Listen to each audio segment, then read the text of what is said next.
All right, here we go again. This is short stories, and today we're looking at Harris and Bergeron by Kurt Vonnegut. And I just realized I do not have the story open in front of me, so I'm going to do that. This is a fabulous short story. It is a widely anthologized short story.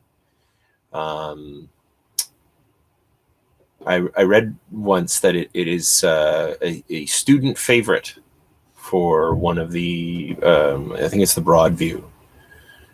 No, it's not Broadview, but there's an anthology of English literature for intro classes, and Harris and Bergeron is a favorite, so people dig it. Whenever I've used it in classes, and I have used it many times, I get really positive responses from students. But it was more than probably any other short story that I have used over the years. This one taught me why it's so important to make the text your evidence. And I'm going to talk a little bit about that today, but we're also going to be talking about the usual things that we talk about. Hello again. Hello again. Hi, George, Parvin, Reed, Courtney. And now I'm drawing this blank all of a sudden because don't say because I know it's Desi. I just needed that moment. It's tired brain. My voice is super tired. I've been grading around the clock. Not around the clock, but Monday and Tuesday, that's just about all I was doing was grading and giving audio feedback. And it's tired my voice out a bit, so I'm a little scratchy today. I could probably do a decent Al Pacino, but I won't, because I don't know how that would turn out. But I do like a good Al Pacino imitation. Hooah! If I was half the man. Jordana, hi. Sandra, hi. So Harris and Bergeron, Kurt Vonnegut. Let's talk a little bit about this. So Vonnegut's one of these trickster figures that Chabon was talking about. These writers who straddle the space between literary and genre. Because you'll hear him talked about as a great literary writer. And then you'll also hear him talked about as a great science fiction writer or a speculative fiction writer. And then there's dissension over whether or not he's this or that. And I think Chabon is sitting in the sidelines going, both, he's both. And I agree. I think that he engages with science fiction in very mischievous ways. So to call him a trickster writer is a good thing, especially when it comes to Harris and Bergeron. When people think about science fiction, they often think it's predictive, right? That it's telling us how the future will be. And people who are, I don't want to say true connoisseurs of science fiction, but people who read an awful lot of science fiction and who don't just read a certain branch of it will tell you that science fiction is hardly ever about the future. There are certainly narratives that have looked forward and then the real world industries, I guess you could say, have taken some of those science fictional elements and incorporated them into designs that we've had, like the way that phones used to flip open, like the communicators on Star Trek, and people were like, see, Star Trek predicted that. And I'm like, really? You think so? You think that's how that worked? Usually science fiction is saying something about now. It's just using the future as this space of unfamiliarity.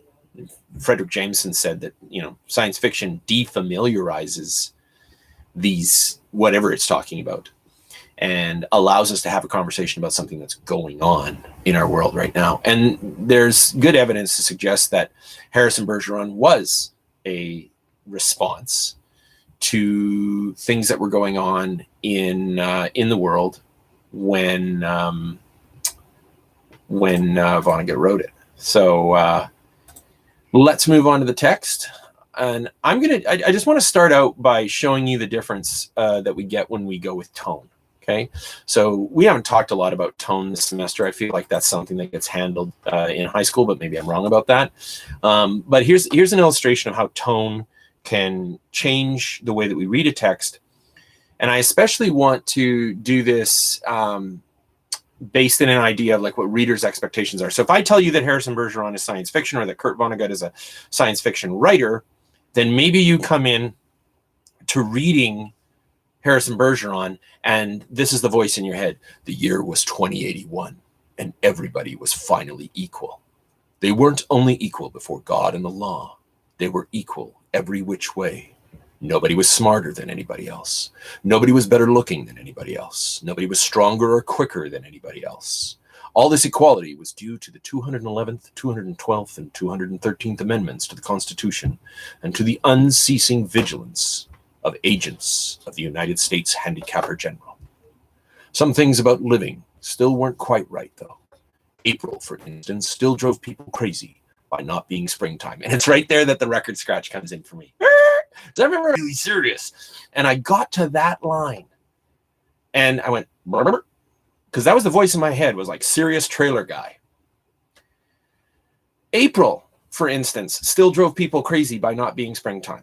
So I kind of feel like you need a dry, ironic voice for this. The year was 2081, and everybody was finally equal. They weren't only equal before God and the law, they were equal every which way. Nobody was smarter than anybody else. Nobody was better looking than anybody else. Nobody was stronger or quicker than anybody else. All this equality was due to the 211th, 212th, and 213th Amendments to the Constitution. And tell you, we're nowhere near 200 amendments to the Constitution in the United States. So this right away is an indicator that this story's batshit nuts. It's taking place in a far future where things are way different than they are right now. But that could still be pretty serious, right? So many amendments must be a dystopia. It is a dystopia, but it's not a Man in the High Castle kind of dystopia. It's not a Hunger Games dystopia. It's a Harrison Bergeron dystopia, which is closer to the dystopias that one might find, say, in, and I'm forgetting his name right now, but he was an alumnus of Monty Python. And he made a movie called Brazil, and his name is eluding me right now. But that kind of dystopia, where you're doing it through satire. Okay, so and to the unceasing vigilance of agents of the United States Handicapper General, and that too is a little bit of a right, because we don't have a Handicapper General, we have a Surgeon General. Now the Surgeon General has become a Handicapper General. Again, this is, it's signaling that there's a sense of the ridiculous or the ludicrous to it. Some things about living still weren't quite right, though, and if we didn't think it was ludicrous at this point, this is where we get a little wink. And those of us who live in Alberta, who live in Edmonton, who can see out our window and see that there's snow still on the ground. April, for instance, still drove people crazy by not being springtime. And that says an awful lot about the tone that Vonnegut wanted to strike with this short story. And this is one of those places where I'm like, you need to be doing close reads or you're going to miss the point. Terry Gilliam, thank you so much. Terry Gilliam was the guy who did Brazil. Thanks, Desi. So if we're not reading this with this sense of the ludicrous, if we're not reading this with this sense of like, it's a little nuts, then we might think like, this is probably like Blade Runner, or this is like Westworld, or this is like name your serious dystopic science fiction Altered Carbon, that insert that whole aesthetic here. No, this is a ridiculous story. It's absolutely ridiculous. It's meant to be that way. And I want us to keep that in mind when we take a look at the film 2081. And I want you to keep an open mind. I don't want you to go into watching 2081 and go, it's not ridiculous enough. It's a different take on this story. So difference between story and narrative.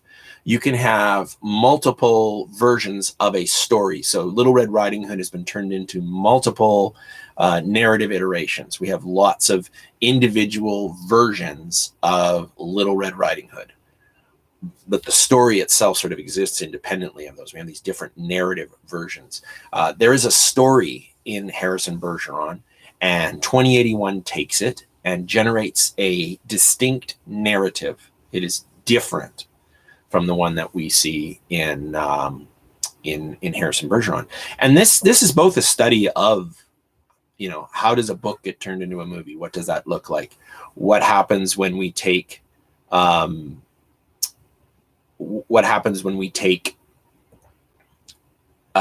narrative and we turn it into a cinematic one? But it's also a way of reviewing what we've been doing all semester, which is looking at this idea of unity of effect. And as it turns out, epiphany, because I think that 2081 has a different unity of effect and has a different epiphany, despite some people saying like, it's a really good adaptation. It's very close to the short story. And I'm like, no, it's not. For all sorts of reasons. Parvin says, is this meant to be an ironic story then? Yeah, I think so. I think the tone is ironic all the way through. And there are some other markers that I'll indicate here in a second, because more than it made me wonder about Vonnegut's take on racism. Oh, more than anything, it made me wonder about Vonnegut's take on racism and the American Civil Rights Movement. I'm not sure that this was a response to that, but there was a flattening of expectations in the school system around the time that he wrote this story, and people have wondered if this wasn't a response to that. But my worry about any of those things is that it wanders us off into, what did Vonnegut mean for this to really be about? And I've seen some terrible, terrible articles to this effect where they spend a great deal of time on Vonnegut's politics and next to nothing on the text itself. And I think ignoring the text and looking at what Vonnegut was doing or what was going on at the time can be detrimental to reading the text in a way that gets at some of the ambiguity that he inserts into it and the complexity that's there. Voice as authority, then we don't have to do our reading anymore. So there's an article by Claire Fugate called "Vonnegut Warned Us." Did you ever read Kurt Vonnegut's short story Harrison Bergeron? It was originally published in 1961 in the magazine of Fantasy and Science Fiction and was reprinted in the Vonnegut collection Welcome to the Monkey House in '68. It's a compelling story set in the not so distant future when each member of society is finally the same. Now, Fugate says in her title, Vonnegut warned us. Like Vonnegut is saying someday this could actually happen. And we have to be careful. But I keep going back to that some things about living still weren't quite right, though. April, for instance, still drove people crazy by not being springtime. And there's this sense to that line that makes me think, again, of this story being somewhat ludicrous. And once I think about it in that way, I view the short story in a very different, from a very different angle. Starting with the way in which people are handicapped. So this too is going to be something that you'll want to pay attention to when you look at the way that they render these handicaps in the movie. But I'll read a little bit more from Harrison Bergeron here. It was tragic, all right, but George and Hazel couldn't think about it very hard. Hazel had a perfectly average intelligence. And I love that because it says she has a perfectly average intelligence. But what we learn about Hazel as we read on is that she is anything but perfectly average. She is far below what we would think of today as average, right? So she's not nearly average by what we would think of as a sort of standard today, which meant she couldn't think about anything except in short bursts. And right there, Vonnegut points out that dissonance. And it's a little bit like what Updike did, where we know that there's this space between what the narrator thinks and what we can tell as the reader. The narrator is telling us this is a perfectly average intelligence, but we might go, it's average to not be able to think about anything except in short bursts, huh? And George, while his intelligence was way above normal, had a little mental handicap radio in his ear. He was required by law to wear it at all times. It was tuned to a government transmitter, and every 20 seconds or so, the transmitter would send out some sharp noise to keep people like George from taking unfair advantage of their brains. George and Hazel were watching television. I don't think it's incidental that they're watching television either. Television in the 1960s was called the idiot box. And people thought of it as a gross reduction of art. And it was this thing that was dragging everybody's intellect down. So here's George with this thing that goes off inside his ear every now and again, and you're watching television while they're doing this. Now, they're burdened, Vonnegut says, with sash weights and bags of birdshot, these dancers on TV. They're burdened with sash weights and bags of birdshot. This is how the handicapper general handicaps people in the year 2081. Now, Vonnegut was writing after Asimov had done his robot stories. It's not like he couldn't have imagined something a little more high-tech. But what does he imagine? Sash weights and bags of birdshot. Birdshot's just little pellets that you use birdshot's a type of pellet that you put into a shotgun round. It's these little ball bearings. And that's how they handicapped these dancers. And the dancers' faces were masked, right? So that no one seeing a free and graceful gesture or a pretty face would feel like something the cat dragged in. So I don't really think that Vonnegut is saying it would absolutely happen this way in the future if we don't stop what we're doing right now. I think he is making some form of commentary on his own time. What that particular commentary is has been widely debated. But I'm just pointing out the sort of ridiculousness of the way that they handicap this. And you'll want to take a look at how they do it in 2081, where it's a lot more high tech. It's almost like they've got gravity wells strapped around their necks. And you can see the readouts changing as they move. So like if I get up, maybe it gets heavier, right? If I move, maybe it compensates to make sure that I'm not going to be able to move in a way that would make me superior to anyone else. But in Vonnegut, we have, and I'm on page, I haven't been given my page numbers. I'm sorry, everybody. On page 103, Hazel says, all of a sudden you look so tired, said Hazel. Why don't you stretch out on the sofa so you can rest your handicap bag on the pillows, honey bunch? And you might think if you've watched 2081 already, that I'm trying to do an imitation of Julie Haggerty. I'm not.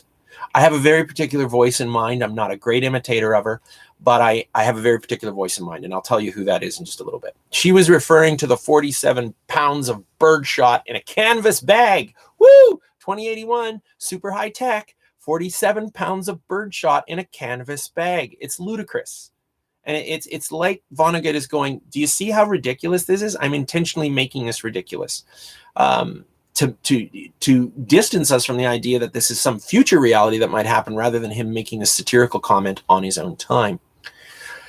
47 pounds of birdshot in a canvas bag, which was padlocked around George's nest. Go on and rest the bag for a little while, she said. I don't care if you're not equal to me for a while. George weighed the bag with his hands. I don't mind it, he said. I don't notice it anymore. It's just a part of me. So all of these people in this world are handicapped to ensure that they are no better than anybody else. And we get an indication of this on the very next page, where the newscaster cannot get through the beginning of the news because he has a serious speech impediment. And so finally, one of the ballerinas in the TV studio, and this is, by the way, it is just the way television was in those days. It was often live, and you would have like a stage over on the side where they could do variety stuff, and you'd have the newsroom over on the other side. And so the idea that those dancers would come over and do that isn't weird. It's how television was at the time. And I love what Hazel says about him not being able to read the news. That's all right. He tried. That's the big thing. He tried to do the best he could with what God gave him. He should get a nice raise for trying so hard, right? Ladies and gentlemen, said the ballerina, reading the bulletin. She must have been extraordinarily beautiful because the mask she wore was hideous. And I love that line. I love that line because it reveals that the narrator knows she's beautiful. And what that indicates is that Vonnegut is saying you can never even the playing field. This narrative argues that. I'm not necessarily arguing that. I'm just arguing that Vonnegut's text argues that you can never even the playing field. Because if everybody wears a hideous mask who is actually beautiful, you'd start to go, oh, that person's beautiful, I can tell, because their mask is so hideous. And given the way in which, and this is me just stepping outside the text for just a second, given the way in which the idea of what is beautiful changes over time. I mean, at one point it's Rubenesque, at another point it's Twiggy. At some point, I think the human brain would just go, ugly mask, totally hot. She must have been extraordinarily beautiful because the mask she wore was hideous. And it was easy to see that she was the strongest and most graceful of all the dancers, for her handicap bags were as big as those worn by 200-pound men. So the narrator knows. The narrator exists in this world. And the narrator knows she's beautiful and strong and graceful because of her handicap. So there's no real evening of what's going on here. People are still aware of the differences. And she had to apologize at once for her voice, which was a very unfair voice for a woman to use. Her voice was a warm, luminous, timeless melody. Excuse me, she said, and she began again making her voice absolutely uncompetitive. And she says, Harrison Bergeron, age 14, she said in a grackle squawk. That's my interpretation of what a grackle squawk sounds like. Has just escaped from jail. Right? That's the kind of thing that you would have to do. It'd be like Grover, where he was held on suspicion of planning to overthrow the government. He is a genius and an athlete, is under-handicapped, and is extremely dangerous. And then we get this police photograph of Harrison Bergeron. If it wasn't ridiculous before, it's about to get ridiculously ridiculous. The picture showed the full length of Harrison against a background calibrated in feet and inches. He was exactly 7 feet tall, the perfect number in Christendom. The rest of Harrison's appearance was, I love this, Halloween and hardware. For those of you who want to be writers, take a note out of Vonnegut's handbook right here, because that is so evocative. Halloween and hardware. We probably already construct a very quick sketch in our minds. We don't get every detail about Harrison Bergeron. We get an impression and then a few details, and we just fill in the gaps. Nobody had ever borne heavier handicaps. He had outgrown hindrances faster than the HG men, the handicapper general's men, could think them up. Instead of a little ear radio for a mental handicap, he wore a tremendous pair of earphones and spectacles with thick, wavy lenses besides. The spectacles were intended not only to make him half blind, but to give him whanging headaches besides. I like that word, whanging. Scrap metal was hung all over him. Ordinarily, there was a certain symmetry, a military neatness to the handicaps issued to strong people, but Harrison looked like a walking junkyard. A walking junkyard. Halloween and hardware, a walking junkyard. In the race of life, Harrison carried 300 pounds. And to offset his good looks, the HG men required that he wear at all times a red rubber ball for a nose. I was actually just thinking to myself as I read this, man, I wish I'd had all these things around my house. And I just put them on as I did this. And you'd see how absolutely ridiculous I'd look. But I don't want to shave my eyebrows off. So there's only so far I'll go for my teaching. Keep his eyebrows shaved off and cover his even white teeth with black caps at snaggletooth random. Keep that description in mind when you look at Harrison Bergeron in 2081. He's played by Armie Hammer, who is a very, very tall guy, but he's also a really good-looking guy. At least I think Armie Hammer is a good-looking guy. He played the Lone Ranger in the movie with Johnny Depp. He was the twins in the movie about Facebook, social network. He's been in a couple movies. You may recognize him, but this was a movie that he made before he had made it in Hollywood. He's a very tall guy, but he's not 7 feet tall. And when you see him in 2081, he's not Halloween and hardware. He doesn't have scrap metal hung all over him. He might be carrying 300 pounds, but he doesn't look like a walking junkyard, and he sure as heck doesn't have a red rubber ball for a nose, his eyebrows shaved off, or his teeth covered with these caps at snaggletooth random. And those kind of aesthetic changes are strong indicators for the difference in the unity of effect that Vonnegut's going for in Harrison Bergeron, and the unity of effect that the movie is going for with 2081. And that shift in the unity of effect through the aesthetic choices is also linked to a shift in the epiphany that the reader or the viewer ought to have. These are not the same narratives. Okay. On the next page, Harrison is described as clanking, clownish, and huge, right? And he has invaded the studio. That's what happens here. He comes into the studio, and what does he declare? He says, "I am the emperor." It's not what he says in 2081. "I am the emperor," cried Harrison. "Do you hear? I am the emperor. Everybody must do what I say at once." He stamped his foot, and the studio shook. "Even as I stand here," he bellowed, "crippled, hobbled, sickened." You're going to hear that in 2081. "I am a greater ruler than any man who ever lived." You're probably not going to hear it quite that way.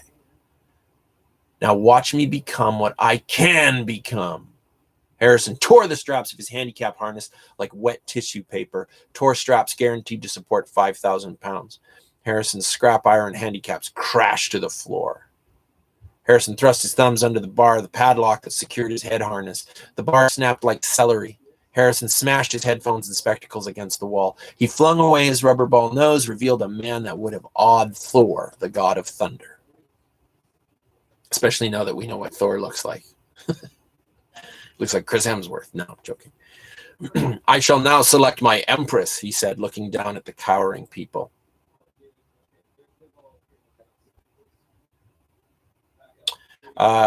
Did I cut out there for a second, you guys? Because I just had this little thing come up that said my connection was unstable. I'm like, I think students feel that way about me frequently. Are we good? Is everything good? Speaking of things that you can tell your prof, you guys can, what's the word I'm looking for? You can review me. You can rate me. It is frozen a couple times for you. Okay, so we're back. Sorry about the freeze. These are the troubles that we encounter here. I'm hard, so little lag. Shoot. Oh, well. Carry on, right? Just a reminder that you can do review for the course and let the administration know what you thought of the way in which it was taught. You're basically rating your prof, but you're doing it through an official channel. And the more of you that do it, the better our administration is able to act on that. And do it for all your courses, you know. Be fair, but be honest. Okay. Back to our look at Harrison Bergeron, close reading of these word choices, and then comparison with what happens in 2081, the way in which this narrative is rendered in 2081 are really illuminating. And if we're paying attention to these differences, we can really learn something about these two texts and what their intention is.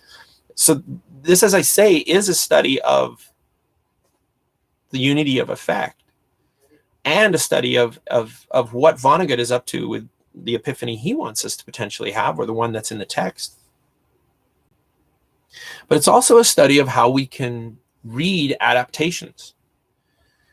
Too often, I think our immediate, or, you know, society at large, you know, a lot of people will respond to a deviation from the original with, well, it wasn't like the whatever it was originally. It wasn't like the original. It wasn't like the book. It wasn't like the game that I played. It wasn't like the whatever it's based on. But maybe that was intentional. Maybe the filmmaker was fully aware that what they were doing was appropriating that original text, whatever it might be, that original narrative, and then changing it. Taking the story elements and then reshaping it into something else. And I think we get that with 2081. I think we get that with this contrast and this comparison. But we can go all the way back to the beginning of our course, looking at Poe and Cask of Amontillado, and then our look at Stephen King's riff on that story, and that we have these two different narratives. In one, we're not sympathetic of the person who commits the murder. In the other, we are. And the way in which these different narratives are crafted can create a different effect, can generate a different epiphany, be the same story, but with narrative shift becomes something else. It has a different theme. It might have a different meaning, right? So rather than looking at, an adaptation of a story that we're fond of that gets changed and going like, oh, they changed that thing. Oh, God. What difference does that difference make? What do we get when that narrative has been changed? I think I shared this story with you guys, but I can't recall. I was I got to see a writer by the name of Tim Powers talking about I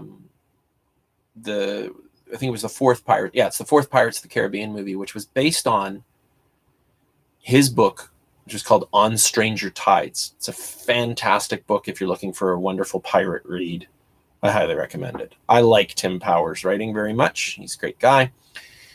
And the movie hadn't come out yet. And so somebody had asked him if he was worried about what Disney was going to do to it. And he's very cheeky. And he responded by saying, no, because if they do a good job, then we'll have two good stories, right? Sort of like tooting his own horn. And I love that response, because here's the author himself saying, I'm not really worried about what they'll do because my story already exists. I already did my thing. Now they're going to do their thing. And that's going to be distinct from what I did. That's going to be something else. Something I say in my classes where I teach on adaptation is that we have Tolkien's Lord of the Rings and we have Peter Jackson's Lord of the Rings. And we also have Ralph Bakshi's Lord of the Rings and CBC Radio's Lord of the Rings. We have different versions of the Lord of the Rings, and in some cases they're so close to Tolkien that it's really still just Tolkien, but Bakshi's different, Jackson's different. Those aren't Tolkien, they're something else. And so I like to think of Harrison Bergeron, and the reason that I think Harrison Bergeron's a great study is because it has a distinct title from its adaptation. The adaptation is titled 2081, so I don't have to say Vonnegut's Harrison Bergeron and Chandler Tuttle's Harrison Bergeron. I can go Harrison Bergeron 2081. And we know these are the same stories, but they're different narrative iterations. And what I want us to be discussing on Friday is what difference do these differences make? So once Harrison's appearance isn't Halloween in Hardware, where does that lead us? What is the story doing? Okay. So let's move on and see where the rest of this goes. So he and his queen, his empress, are going to dance. The music began. It was normal at first, cheap, silly, false. See what they do in 2081 with the music. But Harrison snatched two musicians from their chairs, waved them like batons as he sang the music as he wanted it played, and he slammed them back into their chairs. The music began again and was much improved. Harrison and his empress merely listened to the music for a while, listened gravely as though synchronizing their heartbeats with it. They shifted their weight to their toes. Harrison placed his big hands on the girl's tiny waist, letting her sense the weightlessness that would soon be hers. And then, in an explosion of joy and grace, into the air they sprang. Not only were the laws of the land abandoned, but the law of gravity and the laws of motion as well. It's kind of crazy, and it'll get crazier in just a second. They reeled, whirled, swiveled, flounced, capered, gambled, and spun. They leaped like deer on the moon. The studio ceiling was 30 feet high, but each leap brought the dancers nearer to it. It became their obvious intention to kiss the ceiling. They kissed it.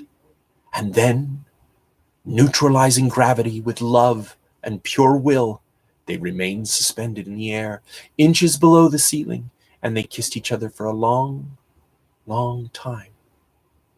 It was then that Diana Moon Glampers, the handicapper general, came into the studio with a double-barrel 10-gauge shotgun. She fired twice, and the Emperor and the Empress were dead before they hit the floor.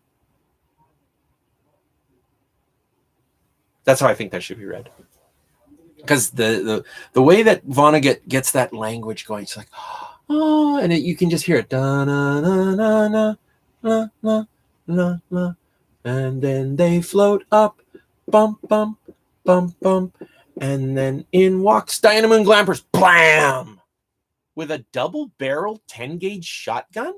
It's 2081, and she's got a 10 gauge shotgun. Why not a laser gun? Why doesn't she have a photon weapon? Why doesn't she have a plasma rifle? If this is 2081, why is Diana Moon Glampers packing a double barrel 10 gauge shotgun? Well, I have a theory. It's a wacky Pershon theory. And it's related to the names of George's parents, George and Hazel. But we got to read the rest of the story to get there. George came back in with the beer. And by the way, I want you to pay attention in the film to how these roles have been reversed. George came back in with a beer, paused while a handicap signal shook him up, and then he sat down again. "You been crying?" he said to Hazel, watching her wipe her tears. "Yup," she said. "What about?" he said. "I forget," she said. "Something real sad on television." "What was it?" he said. "It's all kind of mixed up in my mind," said Hazel. "Forget sad things," said George. "I always do," said Hazel. "That's my girl," said George. He winced. There was the sound of a riveting gun in his head. "Gee, I could tell that one was a doozy," said Hazel. "You can say that again," said George. "Gee," said Hazel, "I could tell that one was a doozy." So here's my theory. I think George and Hazel are a slightly veiled reference to George and Gracie Burns. Gracie Burns played one of the dumbest females in the history of television. Go and Google George and Gracie Burns and watch a scene with these two. They're absolutely hilarious, wonderfully endearing. They were an incredible comedy couple. They had started out on radio and made the move to television. And here we have, for the most part, a short story that almost entirely takes place on TV. They're watching TV while they've got these things that handicap their minds. So I think that there's some commentary going on there. I don't want to go too far with it, but the way that they talk at the end of the story sure reminded me of George Burns and Gracie Burns. You might say, well, then why isn't her name Gracie? Because I think that would be a little too on the nose. But I did some digging, and again, this is a wacky Pershon theory, so you guys can be like, I don't know. We got to throw out those pings, right? I've got this theory.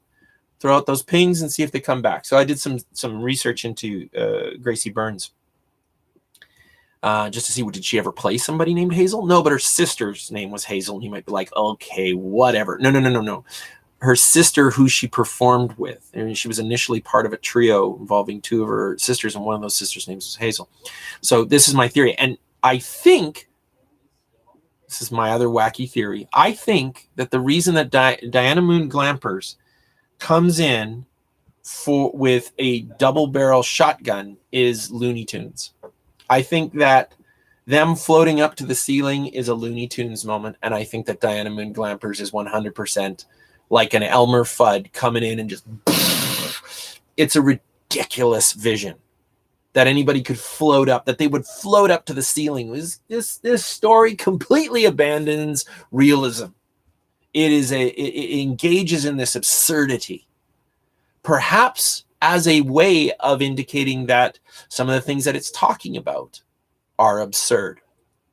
This is my wacky Pershon theory, okay? So, but I want you to take a good close read of Harrison Bergeron and watch 2081 and itemize the differences. And when we get together on Friday, same bat time, same bat channel, we will look at those differences, and I'll be pulling in stuff off the discussion board as well for that. So that's what I wanted to get out to you guys today, to y'all. But I'm going to stick around for a few minutes here at the end to take any questions that you may have or any observations that you may have about the short story as well. And I always reminding you that this is your class time. And if you guys have questions while I'm ranting on, you can always say, whoa, wait a second. Can we talk about that?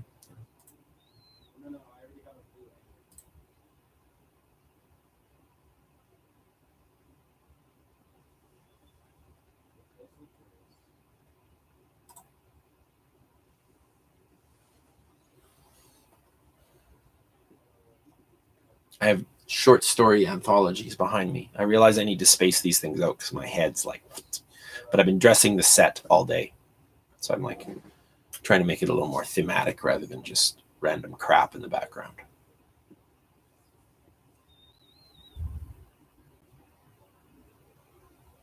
We're also we'll discuss the unity of effect and the epiphany on Friday. But I just wanted to walk us through what I think is going on with Harrison Bergeron.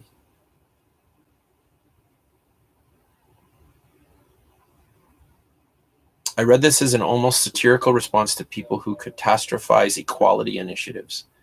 That you think that Vonnegut is saying, people say, oh no, the entire world's going to fall apart. And it's like Vonnegut's responding and going, oh no, look at what would happen.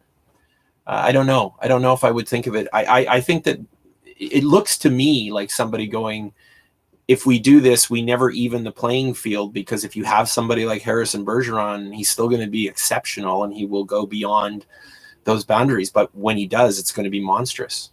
I mean, that's what's in the story. That's the trouble. This thing's been read so many different ways. It's nuts.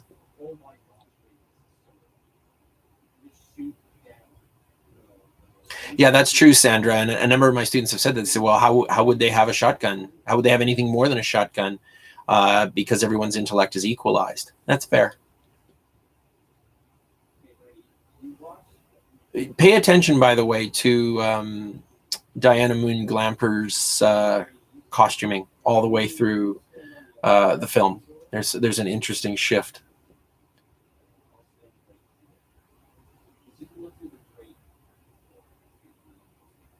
Parvin says, I would love to see an analysis of where authorial intent falls within the context of this story. I think Vonnegut is saying the world isn't going to end because we're pursuing equality. Yeah, I don't get that from this. I'm not saying you're wrong, because like I say, I've seen a number of different approaches to this one. It's a pretty elastic story. It's got a lot of room for ambiguity. I see a lot of readings where people think that Harrison is like a hero. And I'm like, no, he's not. He's not being held up as a good guy in this. I mean, he's like, I am the emperor. So, I mean, he's just going to lord it over everybody anyway. And all you'd be doing is trading out one dystopia for another. But I don't know that I completely buy the reading of this being the world isn't going to end because we're pursuing equality, because the world that he imagines in this pursuit of equality is pretty shitty. But there have been a number of decent articles. Well, I don't want to say decent articles. There are articles that would speak to your question, Parvin. But you have to synthesize a bunch of different ones, because one is just like straight up nothing but authorial intent. And then there are others where they're just looking at the text, but they're looking at Harrison as a revolutionary hero. So did he, Sandra? I don't know, because I've never come across that. And I'm death of the author, so I hardly ever read what the author says about things. Vonnegut, Sandra says, Vonnegut himself has said he intentionally makes no main character in this story. They're all equally important. Yeah, I get that impression. I don't think we've really got a protagonist here, but I certainly don't think he's being held up as a hero. He acts like a spoiled child. The way that Vonnegut writes about him, he stamps his feet and he's, I am the emperor. Harrison doesn't come across very positive in the way that Vonnegut's constructed him here. But check him out in 2081. Yeah, please do. Sandra says she'll share the link. Share it in the class discussion on Blackboard. That would be great. I get students though who they really get read by this story because it's about equality. And because Harrison seems like he's like this stick it to the man character, but I think Harrison has a lot more in common with Sammy than he does with Malcolm X or somebody like that.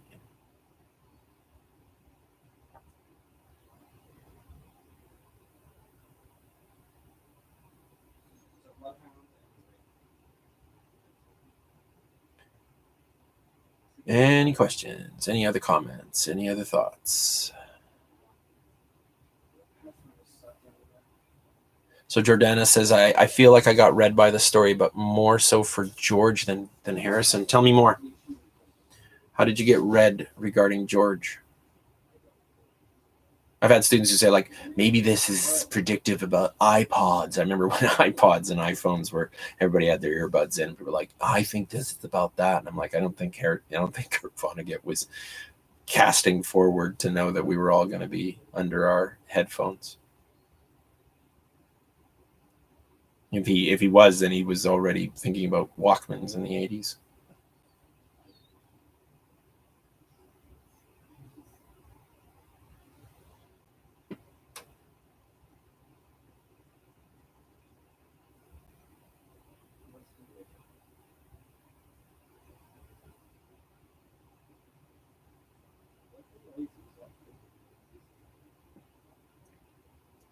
I love the 2081 movie, just so you guys know. I think it's a masterful short film. So you don't have to go trying to rip its jugular out. Instead, just ask, what is it trying to do, and how is that distinct from what Vonnegut's doing with Harrison Bergeron? There's a sequence actually in it that I think is just a gorgeous use of what we call montage in film. It begins when it starts. I'll tell you when it starts. The handicapper general's guards come in through the doors. You get this white light, and they come in through the doors, and the music swells. And that whole sequence after that just has this power to it. It's really, really well done. Nice little bit of low budget short cinema.